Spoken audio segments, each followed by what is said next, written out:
Thousands of years ago, around Joe Biden's birthday, early humankind was not only fascinated with fire, but the Honda J Series V6. What troubled our ancestors most was not only the complicated efficiency of this engine, but the ever-eluding thought, what if we turboed that? So, here at Garage Idiots, we became the first humans ever in Arvada, Colorado, to turbo one on an extremely low budget of $93 a year. We strategically created a turbo manifold utilizing the exhaust of a Tahoe from the junkyard, and Mina was able to acquire the cheapest turbo on all of the eBay. This put the car into the mid-11s, which we were happy with, but as time progressed, others got faster and trolls emerged from the internet and began to talk. So we increased our budget and our horsepower, successfully putting the car into the mid-10s, where it did quite well in the street class. But, as I just said, time progressed, everyone else got really fast, and more trolls started talking. So in this video, we're covering everything we did this year to take the car from running mid-10s to running 3 9-second passes in a row at the last event of the season. Unfortunately for Mina, I didn't get my TIG welder or learn how to use it until his turbo manifold was built. So although it works really well and a lot better than what we had previously, it is absolutely disgusting to look at, but that is where we started this new build, is relocating the turbo and creating a manifold that flows a lot better than the previous one. This is like a domino effect, I tell you what. So we got that fixed, and so it fits here nicely. When I was putting this rear V-band on, it did not line up well. So I cut this pipe right here, and then we have to cut this.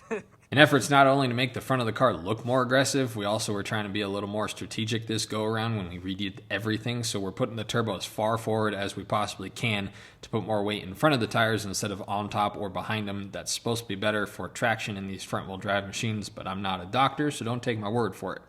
Obviously, in doing so, we have to change the exhaust exiting the turbo, and our old hood was pretty hacked up. So we went to the junkyard, got a new hood and bumper. These J-Series engines typically stick up past the hood unless you get a swap kit that more or less puts the oil pan on the ground. We opted out of that dumb decision and got one that most people use.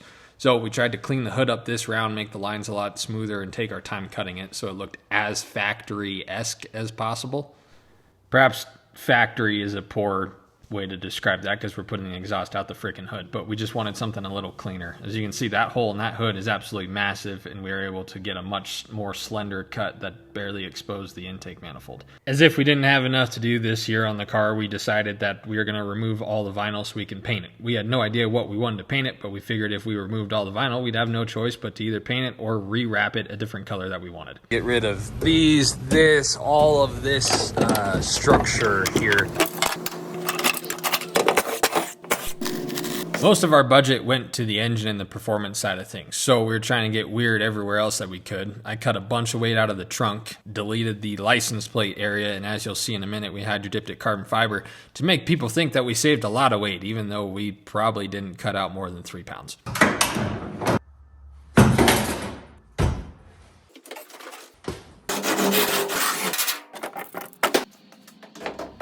Now, obviously, most of the reason of doing all this to the trunk was to save weight, right? So me globbing all this Duraglass on here just seems a bit counterintuitive, but by the time I sanded it all down and got it smoothed out, we probably only added about a quarter pound back.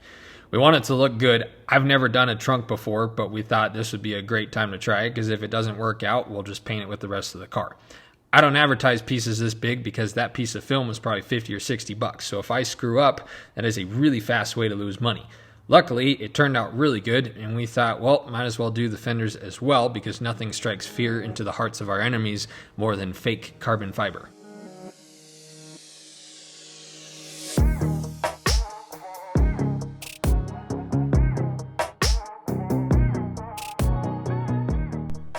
If it went without saying, we're on a budget, so we got a used intercooler from our friend Josh. This was on his twin-turbo V6 Civic, and it's 2 separate cores.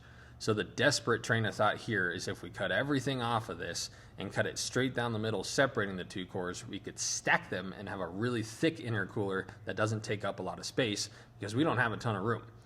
Now, if this was a street application, this probably wouldn't work very well because you want all of that surface area to help cool the turbo air. But our theory is if we keep the intercooler cool in between rounds and it's not heat soaked, it should be able to cool down the air that we need it to. Now that the cores were separated and cleaned, it was time to pretend that we knew what we were doing once more and cut a bunch of pieces out to try and make the end caps of the intercooler. Me or Dennis have never built an intercooler before, but it seemed pretty straightforward in our heads, minus the fact that I'd never held a TIG welder before in my life. Hey! Day one, TIG welding. Very nice. Nearly a year into TIG welding, and I still do not brag about my welds. So as you can imagine, in the early stages of me learning how to use the torch, it looked like someone smeared silver bubble gum on all the edges of these end caps. Luckily for us, it's popular practice to weld the insides of the end caps, and we know someone who is smarter and better than me at TIG welding. So we took the end caps and the intercooler cores over to Max and Morgan's. Max welded the inside of the end caps as well as welded the end caps to the core so that we knew that those welds were as good as we can get, and we didn't have to worry about me practicing on Mina's intercooler causing trouble down the road.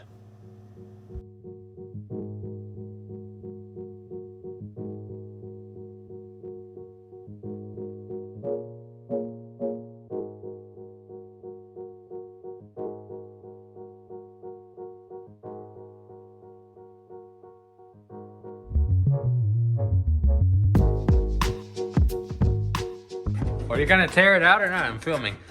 Do something. No, there's more. Oh.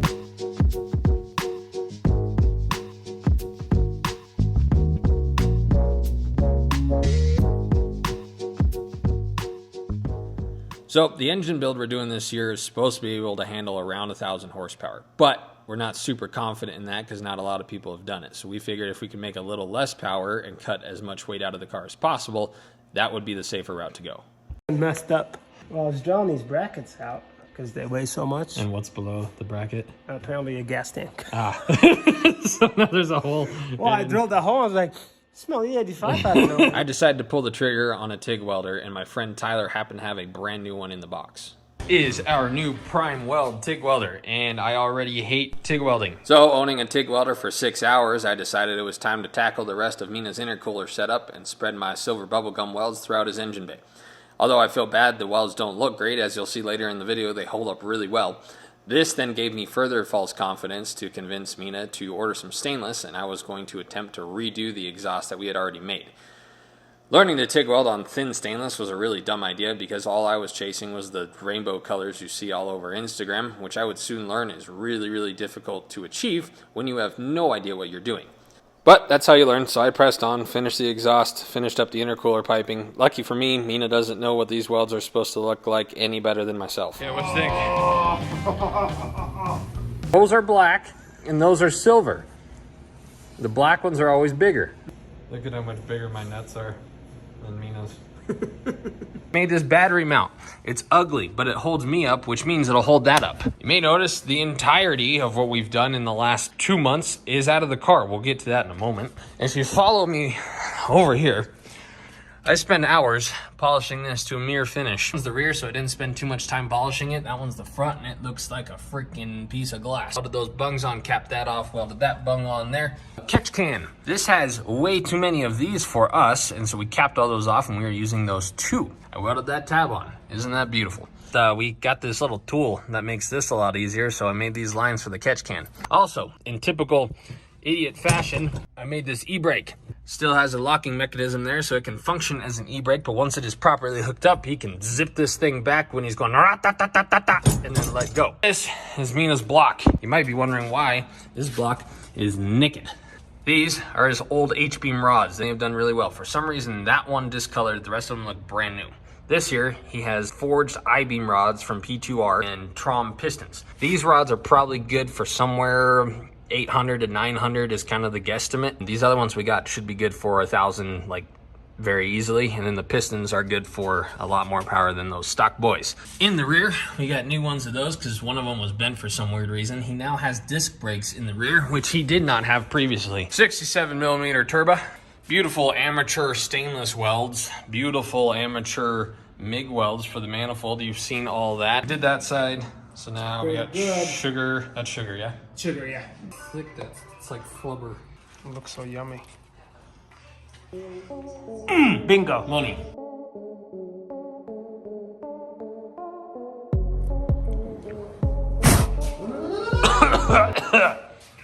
Does that not smell like Cold Stone?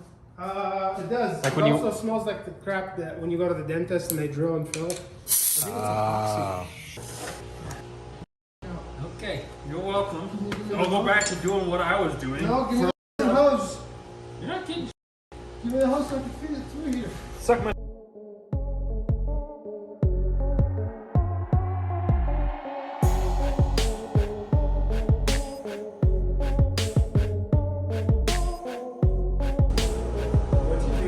Nothing. Nothing. The hood's wrecked. That panel is wrecked.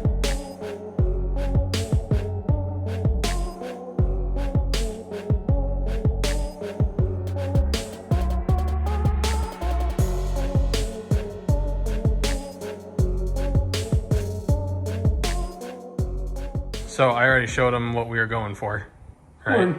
We grabbed a hole saw and we tried to we couldn't make octagons. No. So we made circles.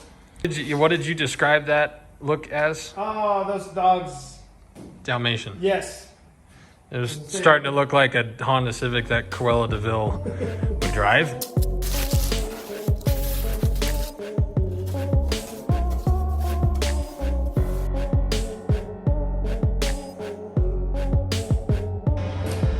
Just prime it first, yeah. 40. Do it again. Okay.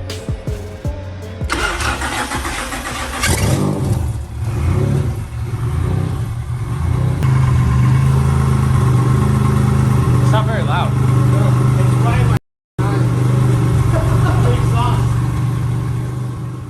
In addition to TIG welding this year, we also dabbled in some powder coat. So to pay tribute to the PFC boys for all their help, we did a few parts in their team color, which is bright pink. If you're wondering what the blue is that we sprayed on the entire Civic after our failed paint job attempt, it is Rust-Oleum's Oasis Blue.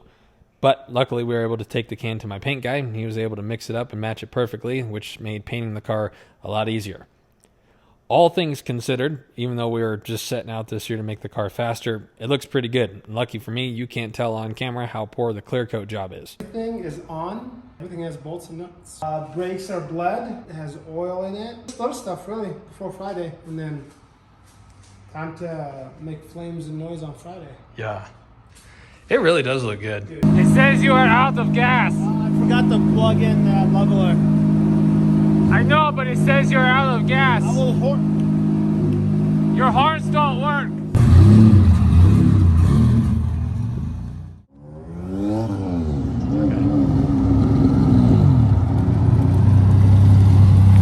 It still spools like nothing. It sounds like it's getting up quick. Yeah. 16. Is it 16? Is it at 16 right now? Yeah. All right, we're good then. Hell yeah. That was easy.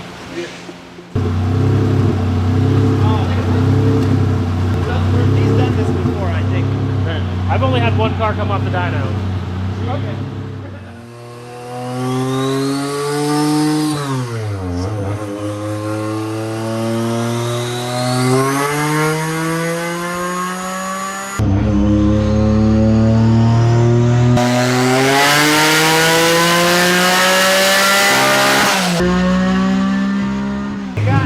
Like yesterday. Yeah.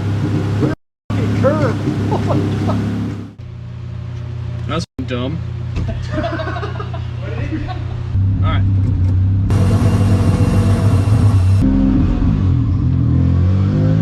Where do you want it at? 3,000 and third. Hold on.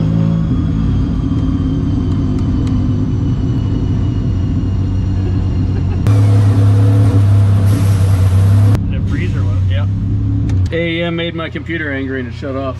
I opened AEM data and it was like, whoa. Hey, the bolt on this potato masher thing is loose too.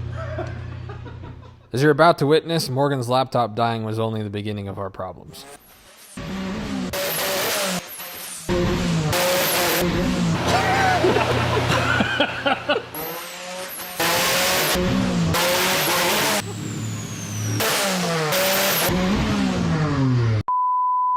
A few weeks and a few dyno sessions later, we were able to figure out that we did some improper work on the boost controller wiring along with some other small issues. Luckily, PFI is used to dealing with our stupidity. Unfortunately, Morgan still had to endure a bucky Bronco ride he did not want to participate in. But the Civic eventually made 842 wheel, and we were ready to send it. What do you want?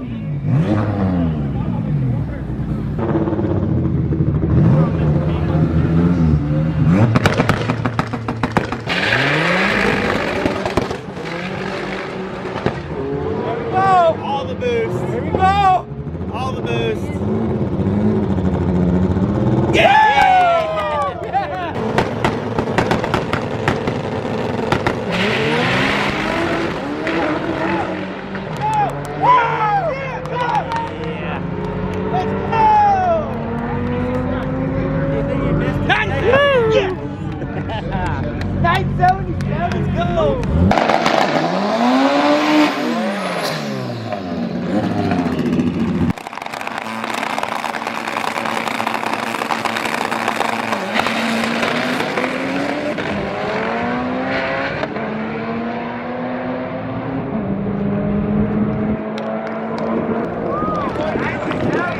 Back-to-back 970s.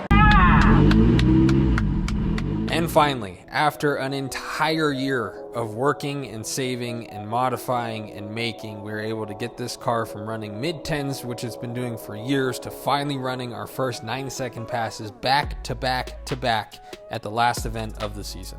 Thank you guys all for watching. I'm excited to see what we do with this car and all of our other projects this coming year. We'll see you soon.